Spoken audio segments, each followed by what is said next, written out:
Assalamualaikum warahmatullahi wabarakatuh. Bertemu lagi dengan saya di mata kuliah Ekonomi Mikro. Minggu ini pertemuan keempat ya teman-teman. Setelah minggu lalu kita bahas di pertemuan ketiga analisa pohon keputusan. Minggu ini kita akan membahas materi soal waktu, time kalau dalam bahasa Inggris. Mungkin teman-teman bertanya ya, sebagian besar teman-teman, loh ini kan mata kuliah Ekonomi Mikro Pak, mengapa kita ada materi yang secara khusus membahas soal waktu? Sama halnya dengan analisa pohon keputusan kemarin teman-teman. Jadi analisa pohon keputusan, saya review singkat dulu ya. Analisa pohon keputusan itu merupakan salah satu metode atau salah satu alat yang digunakan untuk membantu kita merumuskan sebuah keputusan, dengan harapan keputusan yang akan kita ambil itu akan berdampak pada optimalisasi keuntungan yang kita dapatkan,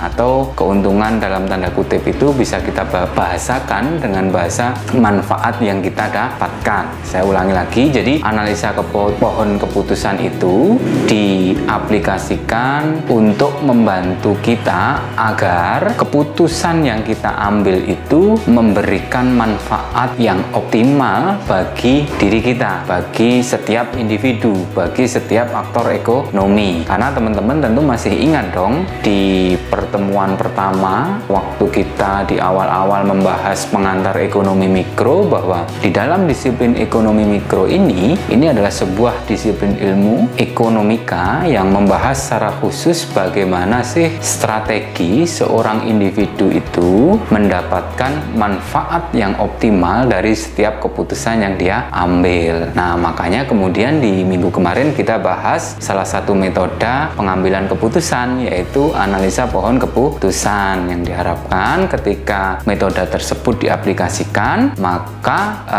manfaat optimal bagi setiap individu, bagi setiap orang akan bisa dicapai. Nah, pertemuan hari ini itu membahas perihal waktu. Jadi waktu ini juga sangat erat, sangat berkaitan dengan manfaat yang akan kita dapatkan dari setiap keputusan yang kita ambil. Maksudnya gimana sih Pak? Maksudnya gini, saya contoh konkret aja. Taruh contoh misalkan begini. Teman-teman, misalkan saya tanya, ketika Anda diberi uang 100.000 hari ini, atau saya kasih uang 100.000 tapi 5 tahun yang akan datang, kira-kira Anda pilih mana? Tentu Anda pilih yang pertama, 100.000 itu hari ini. Kenapa demikian?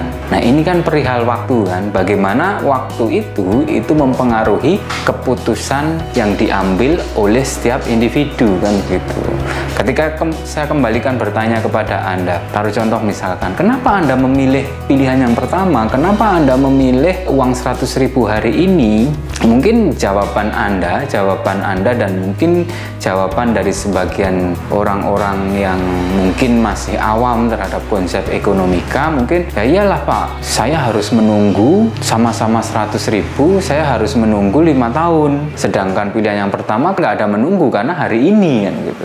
Tentu saya memilih hari ini daripada 5 tahun yang akan datang, toh jumlahnya sama-sama 100.000 kan begitu. Nah, alasan itu kan secara kasar kalau teman-teman analisa ini kan sebenarnya berkaitan dengan waktu. Jadi bagaimana waktu itu mempengaruhi setiap keputusan individu dalam memutuskan keputusan-keputusan ekonomi maupun keputusan-keputusan yang lainnya, terutama ekonomi, karena kelas kita ini kita membahas ekonomi mikro gitu ya teman-teman.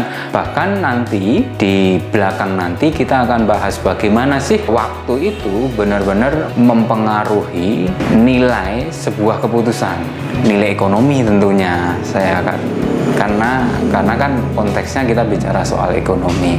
Nah, nanti di bagian selanjutnya nanti kita akan bahas itu, bagaimana sih secara detail waktu itu mempengaruhi keputusan setiap individu.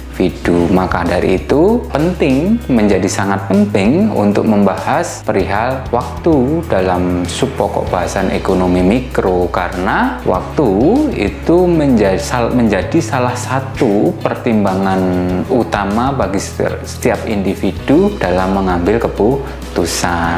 Tadi saya contohkan contoh kasarnya kan bagaimana orang itu memilih pilihan satu uang 100.000 hari ini maupun uang 100.000 5 tahun yang akan datang. Alasannya kan berdasarkan waktu kan itu sebenarnya. Nah, kalau kita kupas lebih dalam bagaimana sih secara detail waktu itu mempengaruhi keputusan setiap individu. Nah, nanti kita akan bahas di video selanjutnya. Jadi video ini saya bagi menjadi 2 bagian ya teman-teman. Di bagian yang pertama ini bagian pendahuluan tentang waktu, dan tujuannya adalah memahamkan teman-teman kenapa sih kok waktu menjadi materi di dalam subpokok bahasan ekonomi mikro dan implikasinya apa. Nah, kira-kira kan teman-teman sudah paham sampai video ini saya sampaikan kan. Nah, nanti di video yang bagian kedua kita akan membahas secara detail hitung-hitungan. Kita bisa buktikan bagaimana waktu itu memang benar-benar mempengaruhi nilai ekonomi, sehingga pada akhirnya setiap individu mempertimbangkan aspek ini. Oke, sekian dulu dari saya. Sampai ketemu di video bagian kedua.